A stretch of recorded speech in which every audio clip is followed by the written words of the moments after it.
खबर गोरखपुर से है, जहां पर मुख्यमंत्री योगी आदित्यनाथ ने महानगर में 2 रैन बसेरों का निरीक्षण किया। मुख्यमंत्री ने ट्रांसपोर्ट नगर के पास बने रैन बसेरे का निरीक्षण किया तथा वहां ठहरे हुए लोगों से बातचीत कर वहां दी जा रही सुविधाओं के बारे में जानकारी प्राप्त किया। रैन बसेरे में मुख्यमंत्री ने अपने हाथों से जरूरतमंदों में कंबल व भोजन का वितरण भी किया। इस दौरान रेलवे स्टेशन के पास बने रैन बसेरे के बाहर भी सैकड़ों जरूरतमंद लोगों में कंबल व भोजन का वितरण कर उन्हें आश्वस्त किया कि सरकार उनकी सेवा के लिए प्रतिबद्ध है। सिटी के अंदर रेन बसेरों का निरीक्षण करने और जरूरतमंदों को कंबल वितरण की दृष्टि से आज मुझे यहाँ पे 2 रेन बसेरों का निरीक्षण करने ट्रांसपोर्ट नगर में और धर्मशाला बाजार में देखने का अवसर प्राप्त हुआ है। यहाँ पे कंबल वितरण का भी इस कार्यक्रम के साथ जोड़ने का अवसर प्राप्त हुआ है। वर्तमान में भीषण शीतलहरी उत्तर भारत में पड़ रही है। भीषण शीतलहरी में जरूरतमंदों को ऊनी वस्त्र मिल सके, रहने का ठिकाना मिल सके और भीषण शीतलहरी की चपेट में आकर के किसी भी गरीब को, किसी भी कमजोर को, किसी भी बुजुर्ग को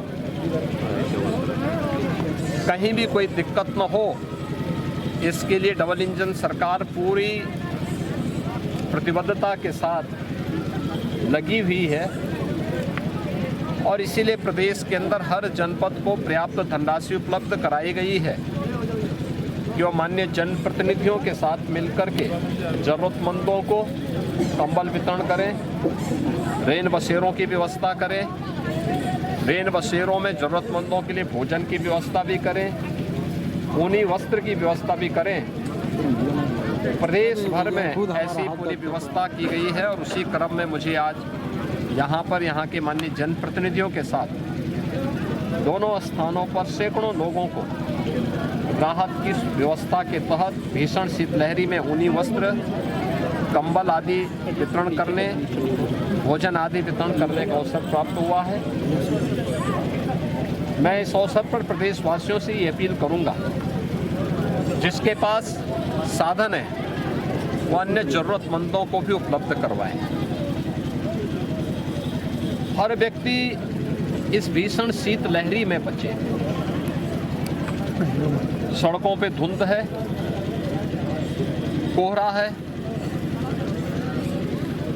ये अनावश्यक यात्रा से बचे।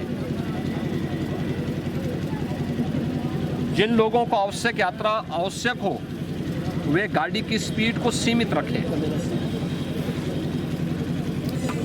घर से बाहर निकलने हैं, भीषण शीतलहरी है, हमें याद रखना होगा। हम पौधों को भी देखते हैं, अगर पाला से बचाना होता है तो पहले उसको सिंचाई कर देते हैं। शाम को सिंचाई कर देंगे तो रात्रि में पाला पौधे को नहीं मारेगा, फसल को नहीं मारेगा। ऐसे ही हम गर्मी के दौरान भी देखते हैं कि भीषण गर्मी में लू की चपेट में आने के पहले एक सुझाव दिया जाता है कि पेट में पानी भरा होना चाहिए, यानी भरपेट पानी पी करके व्यक्ति बाहर अगर लू में जाता है तो नुकसान नहीं होता। ऐसे ही भीषण शीतलहरी और भीषण गर्मी के दौरान भी अगर पर्याप्त मात्रा में जल राशि हमारे पेट में है तो इन दोनों से बचा जा सकता है। हम कोल्ड वेव से भी और गर्मियों में लू से भी बचने में मदद मिलेगी। सभी लोगों को इसका सावधानी का ध्यान रखना होगा। सार्वजनिक स्थानों पर जो अलाव जलाए जा रहे हैं उसको सार्वजनिक रूप से जो लोग चलते हैं उन लोगों के लिए रहने देना चाहिए, उसको अनावश्यक रूप से उठाना नहीं चाहिए। बहुत सारे लोग हो क्या रहे हैं कि अलाव जलाया जा रहा है उसको उठा करके लेके चले जाते हैं। आप एक ज़रूरतमंद के लिए व्यवस्था होती है वह देखेगा, नहीं तो कम से कम अगर कोई सामान्य पशु है उसके लिए भी उपयोगी हो सकता है। तो ये बहुत सारी चीज़ें हैं जिसको हमें थोड़ा ध्यान रखना होगा।